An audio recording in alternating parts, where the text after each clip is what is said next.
মনে করো তুমি প্রিয়জনদের নিয়ে দীঘা বা কক্সবাজার ঘুরতে গেছো, আর সেখানে এক নতুন দম্পতির সাথে ভালো আলাপচারিতা হওয়ায় একদিন তারা তোমাদের তাদের বাড়িতে ইনভাইট করলো। কিন্তু ওদের বাড়িতে যাওয়ার পর একের পর এক এমন অভিজ্ঞতা হতে শুরু করলো যেটা না পারছো থামাতে, না পারছো কাউকে বলতে। আজকের এই অদ্ভুত গল্প শুধু নিজেকে প্রশ্ন করতে বাধ্য করবে তা নয়, বরং প্রতিটা মুহূর্তে তোমাদের সহ্য ক্ষমতার পরীক্ষা নেবে। বলছিলাম ডেনমার্কের মুভি স্পিক নো এভিলের কথা। জন, লুইস ও তাদের একমাত্র মেয়ে অ্যাগনেস ছুটিতে ডেনমার্ক থেকে ইতালি এসছে।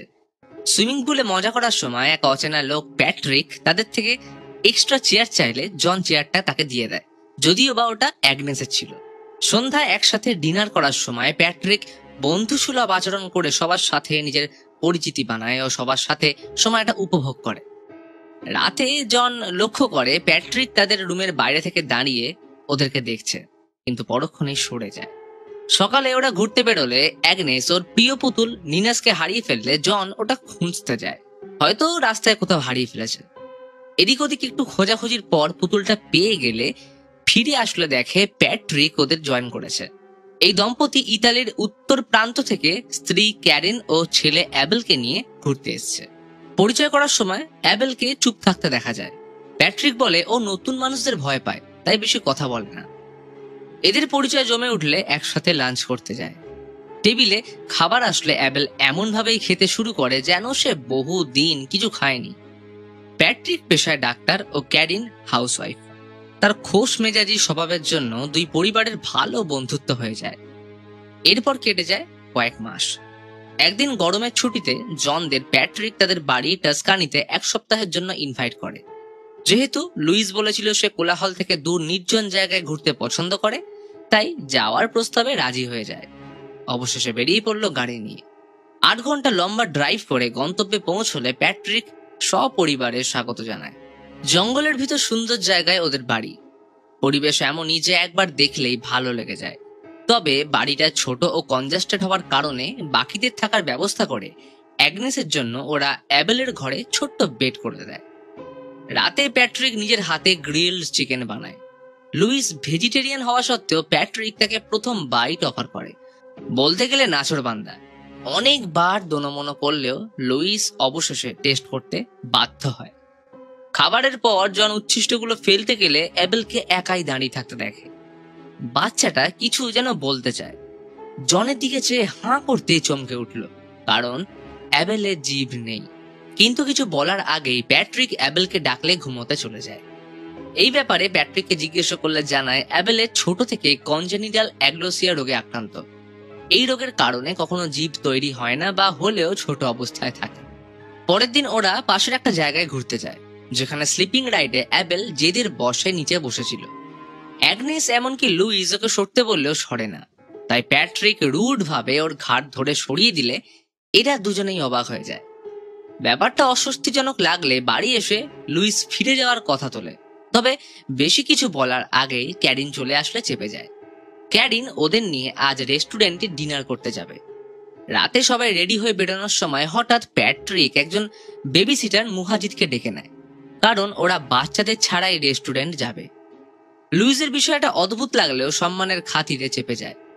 খাবার অর্ডার দেওয়ার সময় লুইস আবারও মনে করিয়ে দেয় সে কিন্তু ভেজিটেরিয়ান, তবে মাছ খায়, কারণ এতে পরিবেশের উপর কোনো এফেক্ট পড়ে না। প্যাট্রিক তখন টিপ্পনি কেটে বলে ফিশিং ইন্ডাস্ট্রি যেভাবে সমুদ্র নোংরা করে এতে পরিবেশের অনেকটাই ক্ষতি হয়। কথোপকথন জটিল হচ্ছে দেখে জন টপিক চেঞ্জ করে। ডিনারের পর ড্রিঙ্কসের নেশায় ক্যারিন ও প্যাট্রিককে এনজয় করে নাচ করতে দেখে মনে হচ্ছিল জন ও লুইসের মধ্যে হয়তো অতটাও ঘনিষ্ঠতা নেই, সবটাই যেন উপর থেকে লোক দেখানো। যদিও বা একবার নাচার চেষ্টা করলো, কিন্তু ওদের ঘনিষ্ঠ হতে দেখে লুইস অপ্রস্তুত হয়ে পড়ে। বিল পেমেন্টের সময় এলে ভেবেছিল প্যাট্রিক যেহেতু ডিনারে ইনভাইট করেছে তাই বিল ওই পেমেন্ট করবে, কিন্তু সে এমন সিচুয়েশন ক্রিয়েট করে যে পুরো বিলটাই জনকে পে করতে হয়। ফেরার পথে জন ও লুইসের পুরো ব্যাপারটাই অদ্ভুত ফিল হচ্ছিল, কিন্তু কেউ সম্মুখে কিছু বলতে চায় না। তখনই প্যাট্রিক লাউড মিউজিক চালিয়ে দিলে লুইস বারবার সাউন্ড আস্তে করতে বললেও শোনে না। জনও কিছু না বলে চুপচাপ হাসি মুখে ভদ্রতার খাতিরে সহ্য করে যাচ্ছিল। বাড়ি আসলে দেখে অ্যাগনেস নিচের ছোট বিছানায় ঘুমোচ্ছে আর অ্যাবেল উপরে। নর্মালি বাড়িতে কোনো অতিথি এলে তাদের সাথে এমনটা নিশ্চয়ই করা হয় না, কিন্তু এদের কর্মকাণ্ড সব উল্টো। রাতে জন আর লুইস কোয়ালিটি টাইম কাটানোর সময় অ্যাগনেস দরজার বাইরে ডাকতে আসলে ওরা শুনেও উপেক্ষা করে ঘনিষ্ঠতায় মেতে থাকে। তখনই জন আচমকা খেয়াল করে প্যাট্রিক তাদের লুকিয়ে দেখছে, কিন্তু কিছু না বলেই চলে যায়। মাঝরাতে লুইসের ঘুম ভাঙলে দেখে অ্যাগনেস প্যাট্রিকের রুমে শুয়ে এবং প্যাট্রিক সম্পূর্ণ উলঙ্গ। এই দৃশ্য দেখে লুইস আর এক মুহূর্ত এখানে থাকতে রাজি হয় না। চুপচাপ ওকে কোলে নিয়ে জনকে এসে বলে, আমি এক্ষুনি বাড়ি ছেড়ে যাব, রেডি হব। সেই মতো এরা গাড়ি নিয়ে বেরিয়ে পড়ে, যেটা একমাত্র অ্যাবেল জানালা দিয়ে একা দাঁড়িয়ে দেখছিল। দেখে মনে হচ্ছিল যেন মনের মধ্যে এক চাপা কষ্ট নিয়ে কিছু বলতে চায়। বেশ কিছু দূর ড্রাইভ করে চলে আসার পর হঠাৎ অ্যাগনেসের মনে পড়ে প্রিয় পুতুল নিনাসকে ও বাড়িতেই ফেলে এসছে। বাচ্চা মানুষ, তাই জেদ করতে শুরু করলে জন আবার সেই বাড়িতে ব্যাক করে। জাস্ট একবার ভাবো এই সিচুয়েশনে কিভাবে একটা লোক এইরকম নির্বোধ হতে পারে। এইরকম মানুষ ন্যাড়াবেল তলায় একবার নয় বারবার যাবার ক্ষমতা রাখে। তো জন বাড়ি এসে নিনাসকে আনতে গেলে অ্যাগনেস দেখে পুতুলটা গাড়ির সিটের নিচেই পড়ে। লুইস দ্রুত জনকে ডাকতে ভিতরে এলে দেখে ততক্ষণে সবাই জেগে গেছে। ফলে সিচুয়েশন আরো অ্যাবসার্ড। ওরা কি উত্তর দেবে? কেন পালিয়েছিল কাউকে না বলে? একই সবকিছু দেখার পরেও জন বোবা, আর এদিকে চলছে প্যাট্রিকের একের পর এক প্রশ্ন। জন আমতা আমতা করে বলল, অ্যাগনেসের নিচে ছোট বিছানায় শুয়ে অভ্যাস নেই, ওই জন্য আমরা চলে যাচ্ছিলাম। লুইস এত কিছুর পরেও জনকে মুখ খুলতে না দেখে নিজেই বলল, দেখুন আমি ভেজিটেরিয়ান, কিন্তু এরপরেও তোমরা প্রতিদিন আমায় মাংস খাইয়েছ। সেদিন রেস্টুরেন্ট থেকে ফেরার সময় drink and drive, loud music এছাড়াও নেশায় তোমরা রেস্টুরেন্টে একে অপরকে যেভাবে টাচ করছিলে আমাদের সামনে, সেগুলো কিন্তু মোটেই ভদ্রতা নয়। তাই আমরা চলে যাচ্ছিলাম।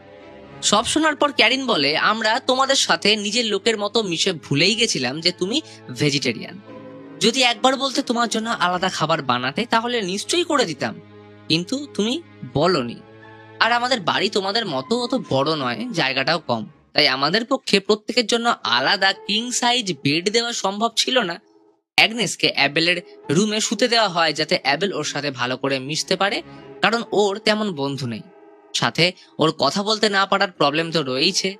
এছাড়াও রেস্টুরেন্টের ড্রিঙ্কস করে নিজের লিগ্যাল পার্টনারের সাথে ক্লোজ হওয়াটা স্পেশাল ক্লাস আছে বলে হোটেলে ছেলে মেয়েদের যাওয়ার থেকে তো বৈধ, তাই না?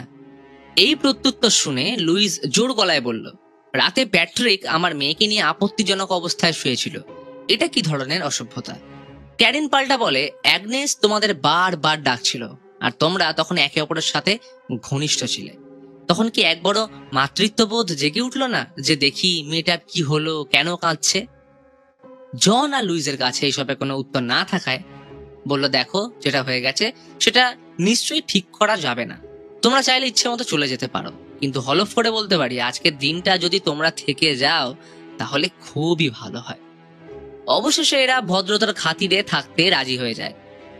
বেলায় প্যাট্রিক জনকে নিয়ে ঘোরাতে নিয়ে যাওয়ার সময় পারমিশন নিয়ে রেডিও চালায়। গান শোনাকালীন জন মনের কথা শেয়ার করে। জীবনে যে জিনিসগুলো নিজের ভালো লাগে না, তবুও সেটা অন্যের খুশির জন্য মুখ বন্ধ রেখে করতে হয়। প্যাট্রিক জনের থেকে কাল রাতের জন্য ক্ষমা চেয়ে একটা ফাঁকা জায়গায় এনে মন হালকা করার জন্য চিৎকার করতে বলে। এরপর বাড়িতে এসে দুজন ভালো সময় কাটায়। বেলায় একসাথে রান্না করার সময় লুইসের আঙুল কেটে যাওয়ায় প্যাট্রিককে চেক করতে বললে রিভিল করে যে সে ডাক্তার নয় এবং সেদিন মিথ্যে বলেছিল সবার নজরে আসার জন্য। এমনিতে সে বেকার, কোনো কাজই করে না। এরা দুজন তো শুনে অবাক, তারা কি বলবে ভেবে পাচ্ছে না। একের পর এক অস্বস্তিকর সিচুয়েশন, একটা যাচ্ছে তো আরেকটা আসছে। এরই মধ্যে লক্ষ্য করে ক্যারিন অ্যাগনেসের উপর বড্ড বেশি অধিকার ফলাচ্ছে। কেমন করে খাবার টেবিলে সাজানো উচিত, কিভাবে খেতে হয়, সবকিছু দেখিয়ে বোঝাতে চাইছে যে ক্যারিন ওর মা। ব্যাপারটা একটু এক্সট্রিম হয়ে গেলে অবশেষে লুইসকেই প্রথম মুখ খুলতে হয়, কারণ জন তো ভদ্রতা বজায় রাখতেই ব্যস্ত। এরপর অ্যাবেল আর অ্যাগনেসের ডুও ডান্স পারফর্ম করার কথা ছিল। অ্যাগনেস সেটা ভালোভাবে করলেও অ্যাবেল কিছুতেই করতে পারছিল না। বেচারা শত চেষ্টা করেও কিছুতেই ওর মতো হচ্ছিল না। প্যাট্রিক এর জন্য রুড বিহেভ করে অ্যাবেলকে বকলে লুইস অ্যাগনেসকে নাচতে মানা করে, কিন্তু অ্যাবেলকে নাচতেই হবে। এইবারও একই জিনিস, বেচারা অ্যাবেল দাঁড়িয়ে কেঁদে ফেলে, কিছু বলতেও পারছে না। আর একদিকে অ্যাগনেসের বাবা মায়ের নীরবতা। জন আমতা আমতা করে এর বিরোধিতা করলেও একজন পুরুষ হয়ে জনের যেটা করার কথা সেগুলো লুইসকে করতে হচ্ছিল। মাঝরাতে জন শুনতে পায় অ্যাবেল কাঁদছে। প্যাট্রিক কয়েকবার বকাবকি করার পর আবার সব চুপ। রাতের নিস্তব্ধতা যেন সময়ের সাথে আরো গভীর হয়ে এলো। কেমন যেন অস্বস্তি বোধ হচ্ছে। জন ঘুম থেকে উঠলে নজর যায় হাওয়ায় নড়তে থাকা বার্ন হাউসের খোলা দরজাটার দিকে। সেখানে ঢুকলে অবাক হয়ে যায়, দেখে প্রচুর সুটকেস, লাগেজ ব্যাগ পড়ে। দেওয়ালে লাগানো অগন্তি ছবি, যেখানে প্যাট্রিক আর ক্যারিনের সাথে প্রতিটা ছবিতে একজন নতুন কাপল এবং তাদের বাচ্চা। তবে প্রতিটা ছবির পর আগের বাচ্চাগুলো চেঞ্জ হয়েছে। আর এইখানে রিভিল হয় আসল রহস্য। আসলে প্যাট্রিক আর ক্যারিন সাইকো কাপল। তারা প্রতি বছরের অন্তরালে ঘুরতে গিয়ে নতুন দম্পতির সাথে আলাপ করে তাদের বাড়িতে ইনভাইট করত এবং ওদেরকে মেরে বাচ্চাগুলোকে রেখে দিত, যতক্ষণ না ওরা নতুন কোনো দম্পতি ও বাচ্চাকে টার্গেট করছে। এই বাচ্চাগুলোকে তারা ব্যবহার করত নতুন দম্পতিকে ইনভাইট করার জন্য। বাচ্চাগুলোকে নেওয়ার পর তাদের জিভ কেটে নেওয়া হতো, যাতে ওরা কাউকে কিছু বলতে না পারে। অর্থাৎ অ্যাবেলের কনজেনিটাল অ্যাগ্লোসিয়া নয়, বরং তার জিভ কেটে নেওয়া হয়েছিল। শুরু থেকেই অ্যাবেল তাদের সাবধান করতে চেয়েছিল, যেটা জনকে জিভ দেখানো থেকে শুরু করে স্লাইডিং রাইডে ইচ্ছে করে বসে থাকা। ভোরে ওদের চলে যাওয়া জানলা দিয়ে দেখার সময় অ্যাবেলের বাঁচার আশাটাও হয়তো শেষ হয়ে গেছিল। জন সব দেখার পর ভয় হতভম্ব, কিন্তু জানে না যে এর থেকেও বেশি কিছু ওর জন্য অপেক্ষা করছে। জন পাশের বাথরুমে কলের আওয়াজ শুনে ঢুকতেই শরীর ঠান্ডা হয়ে এলো। অ্যাবেল জলে মৃত অবস্থায় ভাসছে। জন আর কিছু না ভেবে সোজা লুইস অ্যাগনেসকে নিয়ে গাড়িতে উঠে বসলো, কিন্তু গাড়ির ফুয়েল প্রায় শেষ। আর সেটা করেছে প্যাট্রিক। কিছু দূর আসলে একটা কালো গাড়ি ওদের ওভারটেক করে কিছুটা রাস্তা এগিয়ে ব্লক করে দাঁড়িয়ে পড়লো। যা দেখে জন ভয়ে মেন রোড থেকে গাড়ি নামিয়ে কাঁচা রাস্তা ধরলে গাড়ি আটকে যায়। অন্ধকার শুনশান এলাকা, হাওয়ার শোঁ শোঁ আওয়াজ কান ছুঁয়ে বেরিয়ে যাচ্ছে। জন দেখে দূরে একটা বাড়িতে লাইট জ্বলছে। ওদের গাড়িতে রেখে সাহায্যের জন্য বাড়ির দিকে গেলে দেখা যায় ওই কালো গাড়িতে বসে প্যাট্রিক তাদের উপর নজর রাখছে। জন বাড়িতে কাউকে না পেয়ে নিরাশ হয়ে ফিরে আসলে দেখে গাড়িতে কেউ নেই। ফাঁকা রাস্তায় জন পাগলের মতো দৌড়চ্ছে। বউ বাচ্চার কোনো হদিশ নেই। তারও স্বরে চিৎকার করছে জন। হঠাৎ প্যাট্রিকের গাড়ি এসে থামলো। আরে ভাই, ভাগ্যিস ডাকলে, না হলে তো চলেই যাচ্ছিলাম। লুইসের অ্যাগনেস তো আমাদের সাথেই আছে, আসো গাড়িতে ওঠো। জন এই সিচুয়েশনে এমনই ভেঙে পড়ে যে ওর মধ্যে সেই সাহসটুকু নেই যে তার বিরুদ্ধে রুখে দাঁড়াবে। চুপচাপ গাড়িতে উঠে বসলো, ভয়ে কাউকে কিছু বলতে পারছে না। মনের মধ্যে চাপা কষ্ট আর মৃত্যু ভয়। প্যাট্রিক মাঝ রাস্তায় একবার টয়লেট করতে নামলেও জনের সাহস হয় না গাড়ি নিয়ে পালানোর। এই পার্টিকুলার দৃশ্য আমাদের বুঝিয়ে দেয় যে একজন পুরুষ তার পুরুষত্ব ও দায়িত্ববোধ হারিয়ে ব্যর্থতাকে স্বীকার করলে কতটা অসহায় ও অপদার্থ হয়ে যায়, যাকে জীবন্ত লাশের সাথেও তুলনা করা যেতে পারে। গাড়ি এরপর থামলো ফাঁকা রাস্তায়। সামনে দাঁড়িয়ে মুহাজির। জন সাহস করে একবার রুখে দাঁড়ানোর চেষ্টা করলে প্যাট্রিক ঘুষি মেরেও নাক ফাটিয়ে দেয়। লুইস বুঝে যায় পরিস্থিতি কি হতে চলেছে, কিন্তু কিছু করার আগে ক্যারিন অ্যাগনেসের জিপ কেটে মুহাজিদকে হ্যান্ড ওভার করে গাড়ি ছুটিয়ে চলে। এরপর জন আর লুইসকে নিয়ে অনেক দূর শুনশান জায়গায় ড্রাইভ করে নিয়ে আসে। এই পুরো রাস্তায় জন নির্বাক চিত্তে বসেছিল, কোনো কিছু ভাবার বা করার ক্ষমতা হারিয়ে ফেলেছে। অবশেষে দুজনকে উলঙ্গ করে নামিয়ে দিয়ে শুরু হলো পাথর ছোঁড়া। বেশ কিছুক্ষণ এই অমানসিক অত্যাচার চালানোর পর ভারী পাথর দিয়ে থেঁতলে দেওয়া হলো দুজনের মাথা।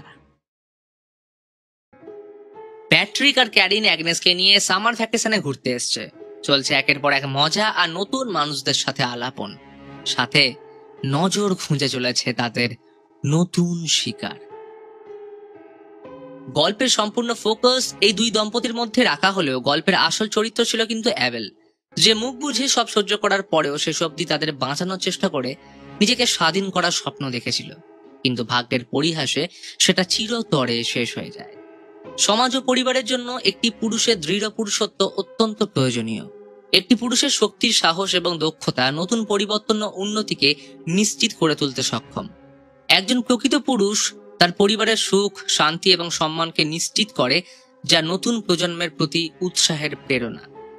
আরেকটি দৃঢ় ব্যক্তিত্ব পরিস্থিতি অনুযায়ী তাকে হ্যাঁ বা না বলার সাহস প্রদান করে।